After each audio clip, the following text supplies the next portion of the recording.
Welcome to women collective. నేను మీ journalist విప్లవశ్రీ. Kolkata ఆసుపత్రి ఘటన గురించి మనం మొత్తం విన్నాక బాధగానే ఉంటుంది, ఆబ్వియస్గా భయం వేస్తుంది కూడా. ఒక అమ్మాయిని అంత క్రూరంగా చంపడం, ఆ హత్యకు ముందు చేసిన అమానుషమైన హింస, మనిషి అన్న వాళ్ళని ఎవరినైనా కదిలించే దారుణమైన సంఘటన. అయితే ఇలాంటి సంఘటనలు జరిగినప్పుడే మనకు ఎందుకు ఇంత భావోద్వేగం? హింసించి చంపినందుక, లేక హింస లైంగికమైనది కావటం వలన? లైంగిక దాడి కాకుండా కేవలం ఆమెను ఏ కార్తో గుద్దించో, ఏ రాయితో కొట్టో చంపేసి ఉంటే మనకి ఇంత బాధ కలిగేదా? ద హిందూ పత్రిక కథనం ప్రకారం 2019 నుంచి 23 మధ్యలోనే 13.13 లక్షల మంది ఆడపిల్లలు మిస్ అయ్యారు. లక్షల మంది నిజానికి విమెన్ ట్రాఫికింగ్ మన దేశంలో మాత్రమే కాదు, ప్రపంచమంతా ఉన్న సమస్య.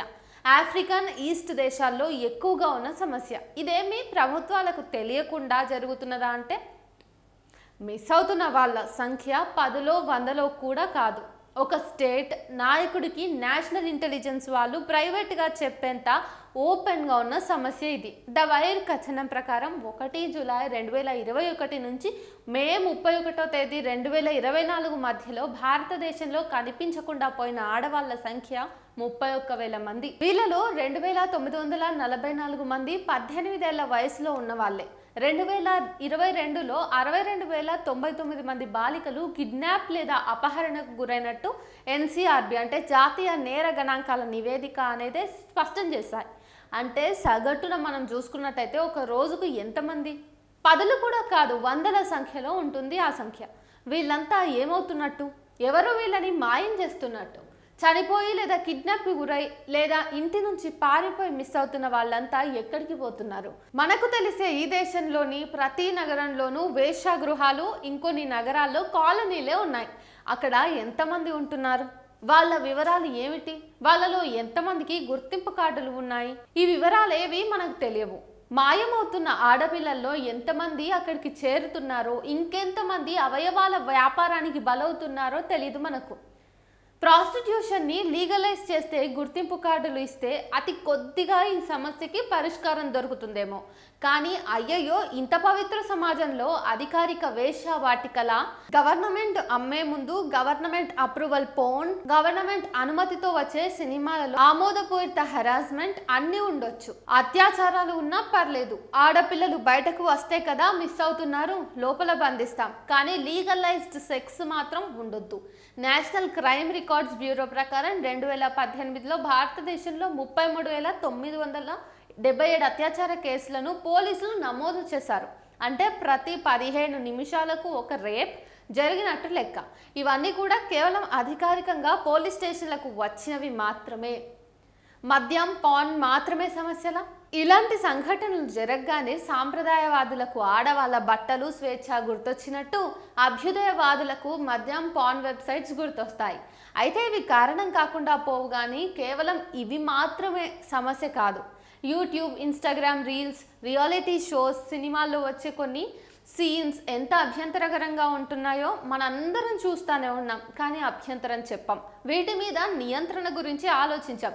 తిరగబడ్డ ఆడపిల్లల మీద వచ్చే ట్రోల్స్, రాజకీయాల్లో ఉన్న స్త్రీల మీద వచ్చే మీమ్స్ ఎంత దారుణంగా ఉంటున్నాయో కూడా మనం గమనిస్తున్నాం. అయినా కానీ మనం కేవలం మద్యం, పాన్ దగ్గరే ఆగిపోకూడదు కదా.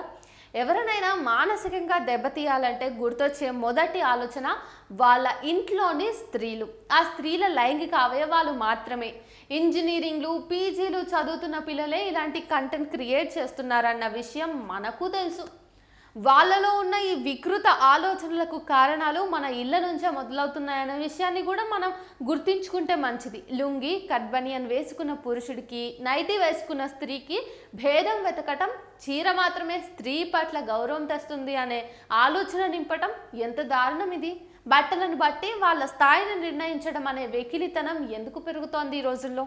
మోరల్ వాల్యూస్ నేర్పించే సిస్టమ్ ఏ స్కూల్లోనూ ఎందుకు లేదు?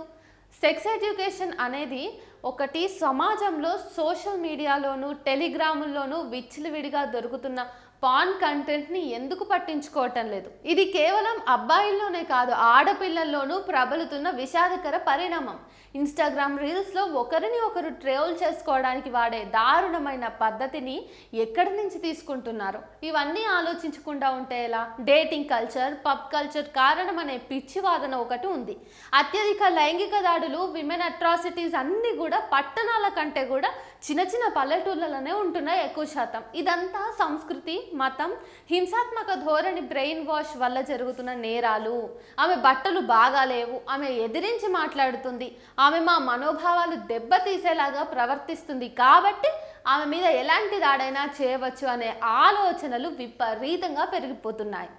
ఇన్ని కారణాలన్నీ కూడా ఇక్కడ ప్రస్తావించకుండా ఉన్న ఎన్నో విషయాలను చూస్తూ కూడా ఒక అత్యాచార హత్య విషయంలో మాత్రమే స్పందించే స్పందన కేవలం వ్యర్థం. మన సున్నిత హృదయాన్ని ప్రదర్శించుకునే పిచ్చి చర్య మాత్రమే.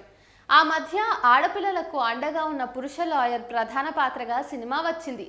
పెద్ద స్టార్ హీరో అందులో నటించారు. ఆ థియేటర్ ముందు న్యూస్ యాంకర్ సినిమాలో మీకు ఏం నచ్చింది అంటే అందరూ కూడా ఆర్ యు అ వర్జిన్ అంటూ వెటకారంగా అరిచారు ఆయన అభిమానులు.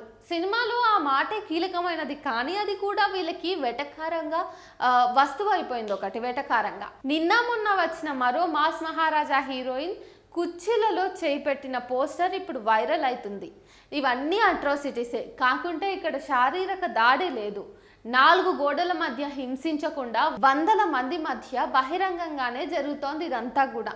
ఇన్ని చూస్తూ కూడా మనం కొన్ని సందర్భాలలో మాత్రమే ఎందుకు షాక్ అవుతున్నాం, ఎందుకు గుండెలని పగలగొట్టే ఆవేశానికి లోనవుతున్నాం? ఎందుకంటే పైన ఉన్న అన్నీ కూడా సోషల్ యాక్సెప్టెన్సీ సాధించేశాయి ఆల్రెడీ.